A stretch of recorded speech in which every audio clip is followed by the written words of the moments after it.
सोनापुर नामक गांव के पास एक जंगल होता था। उस जंगल में पृथ्वीराज नाम का एक आदमी जंगल का अफसर था। वह अपने परिवार के साथ जंगल में एक खूबसूरत बंगले में रहता था। हर रोज पृथ्वीराज अपने काम पर चला जाता। सोनापुर नामक गांव के पास एक जंगल होता था। उस जंगल में पृथ्वीराज नाम का एक आदमी जंगल का अफसर था। वह अपने परिवार के साथ जंगल में एक खूबसूरत बंगले में रहता था। हर रोज पृथ्वीराज अपने काम पर चला जाता। पृथ्वीराज की पत्नी पायल एक खेल क्षेत्र चलाती थी। वह उस खेल क्षेत्र में 3 घंटा काम करती थी। एक बेटा था अर्जुन। वह हर दिन स्कूल जाता था और फिर स्कूल के बाद घर वापस आकर वो भी बाकी बच्चों के साथ खेल क्षेत्र में खेलता था।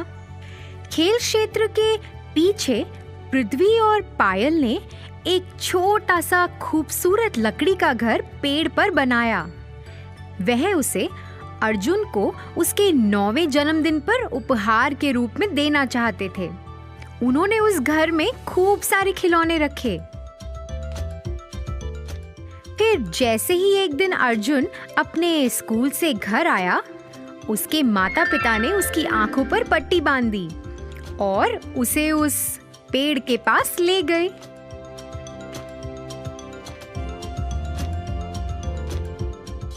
जैसे ही अर्जुन ने वह घर को देखा, वह बहुत खुश हुआ। वह अपना आधा दिन उस लकड़ी के घर में ही बिताता था। एक दिन अर्जुन उस घर से अपने घर की ओर भागता हुआ आया। उसने एक चित्र बनाया था। भागते भागते अर्जुन का पैर फिसला और वह जमीन पर गिर गया। उसने जमीन पे सीप के आकार का एक शंख देखा।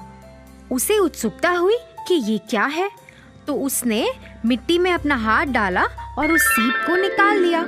जब उसने उसे खोला तो उसमें 2 चमकीले सुनहरे रंग के अंडे थे। हाँ हाँ, ये तो कितने सुंदर हैं। मैं तो इन्हें अपने लकड़ी के घर में रखूंगा। अर्जुन उन अंडों को लेकर अपने लकड़ी के घर में चला गया।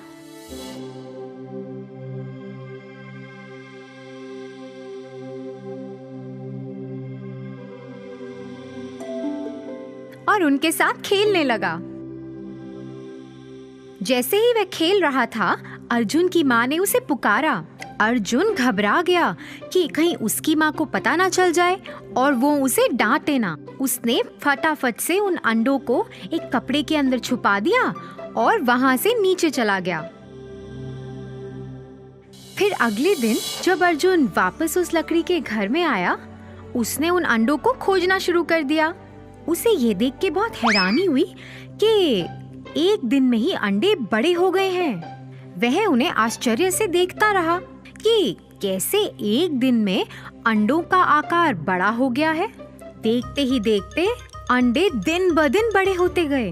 अर्जुन अब 11 साल का हो गया था और अंडों का आकार तो बहुत ही बड़ा हो गया। अर्जुन को ऐसा लगा कि अब तो उस लकड़ी के घर में इन्हें छुपाना नामुमकिन है। तो उसने सोचा कि अब वह उन अंडों को कहीं और जाके छुपाएगा। दूसरा स्थान खोजने के लिए वह अपनी साइकिल पर घर के आसपास देखने लगा। उसने एक पुराना सा घर देखा। उसने सोचा कि यह अच्छी जगह है जहां वह अपने अंडों को छुपा सकता है। वह जल्दी अपने घर वापस आया, उन अंडों को लिया और जल्द ही उस पुराने बंगले की ओर चला गया। उसने उन अंडों को वहां छुपा दिया और उसके बाद वह वहां कभी नहीं गया।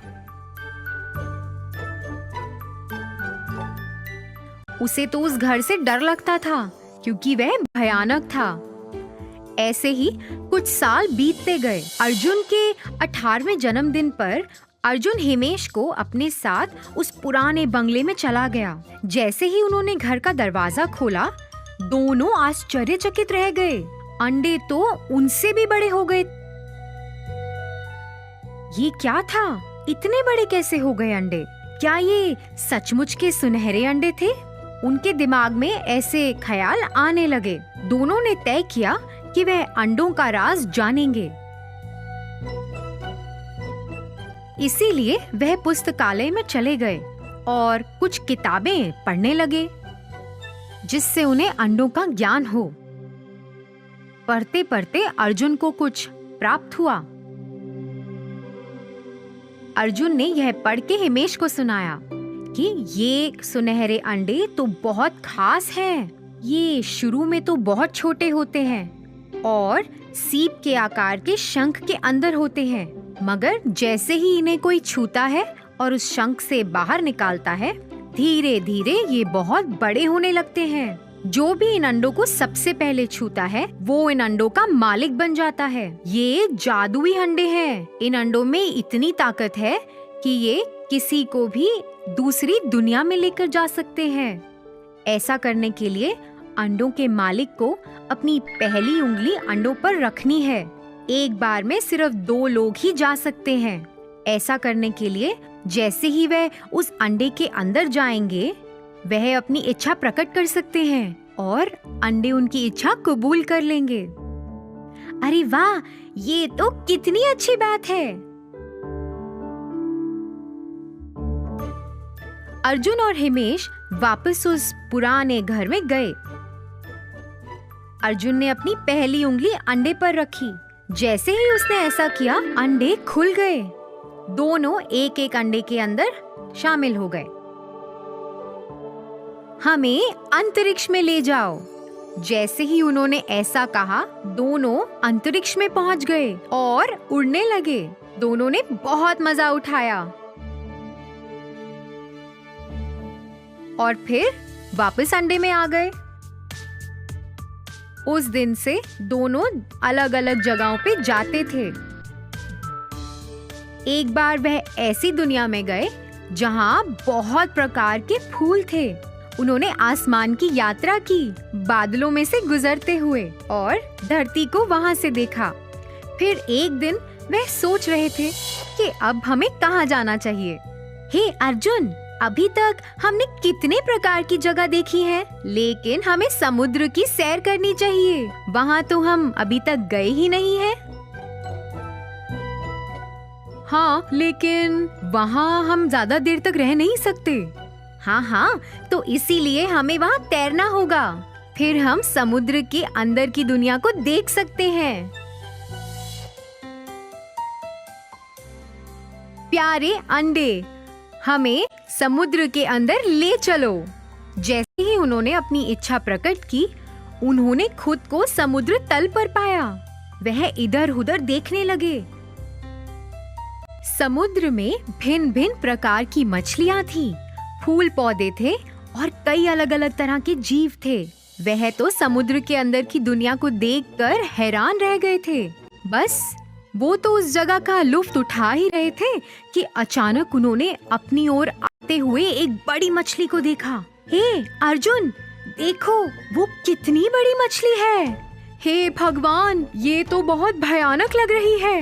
अरे ये कुछ नहीं खाएगी, ये तो सब जादू है। अरे नहीं बाबा, देखो वो हमारी ओर आ रही है। अरे हमें यहाँ से भागना चाहिए। दोनों आखिरकार चिल्लाए।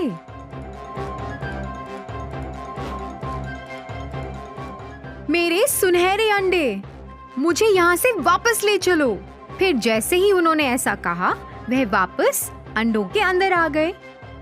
उन्हें फिर एहसास हुआ कि जादू का तो इस्तेमाल करना उन्हें आ गया है, लेकिन उस जादू की मदद से उन्हें कहाँ कहाँ जाना है, इसकी उन्हें अभी तक खबर नहीं है।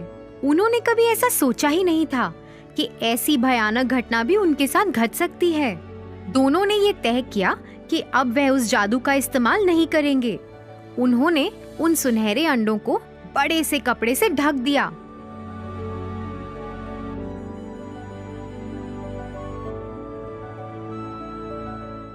उन्होंने दरवाजे को भी अच्छे से बंद कर दिया ताकि कोई और भी उस घर में ना जा सके। इसके बाद वह दोनों उस घर में मुड़कर कभी वापस नहीं लौटे। तो बच्चों, इस कहानी से हमें ये सीख मिलती है कि हमें अपनी सीमा से बाहर जाकर कुछ भी नहीं करना चाहिए, नहीं तो हमें मुसीबतों का सामना करना पड़ सकता है।